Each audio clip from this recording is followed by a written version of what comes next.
Cordial saludo, apreciadas familias, jóvenes y niños. En este momento de encuentro personal con el Señor, vamos a hablar de los sacramentos de la curación, los cuales son penitencia y reconciliación. Iniciemos en el nombre del Padre, del Hijo y del Espíritu Santo. Amén. ¿Por qué Cristo instituyó los sacramentos de la penitencia y de la unción de los enfermos? Cristo, médico del alma y del cuerpo, instituyó los sacramentos de la penitencia y de la unción de los enfermos, porque la vida nueva que nos fue dada por Él en los sacramentos de la iniciación cristiana pueden debilitarse y perderse para siempre a causa del pecado. Por ello, Cristo ha querido que la Iglesia continúe su obra de curación y de salvación mediante dos sacramentos, el de la penitencia y de la reconciliación. ¿Qué nombre recibe este sacramento? Este sacramento es llamado sacramento de la penitencia, de la reconciliación, del perdón, de la confesión y de la conversión. ¿Por qué hay un sacramento de la reconciliación después del bautismo? Puesto que la vida nueva de la gracia recibida en el bautismo no suprimió la debilidad de la naturaleza humana, ni la inclinación al pecado, esto es la concupiscencia. Cristo instituyó este sacramento para conversión de los bautizados que se han alejado de Dios a causa del pecado. ¿Cuándo fue instituido este sacramento? El Señor resucitado instituyó este sacramento cuando la tarde de Pascua se mostró a los apóstoles y les dijo: recibid el Espíritu Santo. A quienes perdonéis los pecados les quedan perdonados, a quienes se los retengáis les quedan retenidos. Evangelio de San Juan capítulo 20 versículos 22 y 23. ¿Tienen necesidad los bautizados de conversión?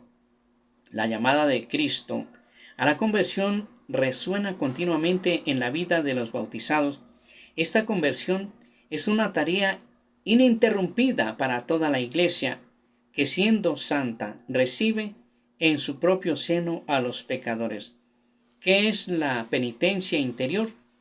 La penitencia interior es el dinamismo de conversión. Salmo 51, versículo 19. Movido por la gracia divina a responder al amor misericordioso de Dios, implica el dolor y el rechazo de los pecados cometidos, el firme propósito de no pecar más y la confianza en la ayuda de Dios.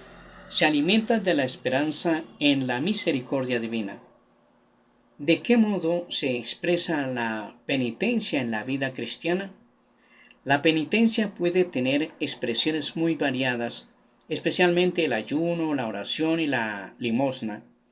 Estas y otras muchas formas de penitencia pueden ser pactadas en la vida cotidiana del cristiano, en particular en tiempo de Cuaresma y el viernes de penitencia. ¿Cuáles son los elementos esenciales del sacramento de la reconciliación? Los elementos esenciales del sacramento de la reconciliación son dos: los actos que lleva a cabo el hombre, que se convierte bajo la acción del Espíritu Santo, y la absolución del sacerdote, que concede el perdón en nombre de Cristo y establece el modo de la satisfacción. ¿Cuáles son los actos propios del penitente? Los actos propios del penitente son los siguientes: un diligente examen de conciencia, la contrición o arrepentimiento, que es perfecta cuando está movida por el amor a Dios, imperfecta cuando se funda en otros motivos e incluye el propósito de no volver a pecar; la confesión, que consiste en la acusación de los pecados hecha delante del sacerdote; la satisfacción, es decir, el cumplimiento de ciertos actos de penitencia que el propio confesor impone al penitente para reparar el daño causado por el pecado. ¿Qué pecados se deben confesar? Se deben confesar todos los pecados graves aún no confesados que se recuerdan después de un diligente examen de conciencia. La confesión de los pecados graves es el único modo ordinario de obtener el perdón. ¿Cuándo se está obligado a confesar los pecados graves? Todo fiel que haya llegado al uso de la razón está obligado a confesar sus pecados graves al menos una vez al año y, de todos modos, antes de recibir la Sagrada Comunión. ¿Por qué también los pecados veniales pueden ser objeto de la confesión sacramental? La Iglesia recomienda vivamente la confesión de los pecados veniales, aunque no sea estrictamente necesario, ya que ayuda a formar una recta conciencia y a luchar contra las malas inclinaciones, a dejarse curar por Cristo y a progresar en la vida del Espíritu. ¿Quién es el ministro del sacramento de la reconciliación?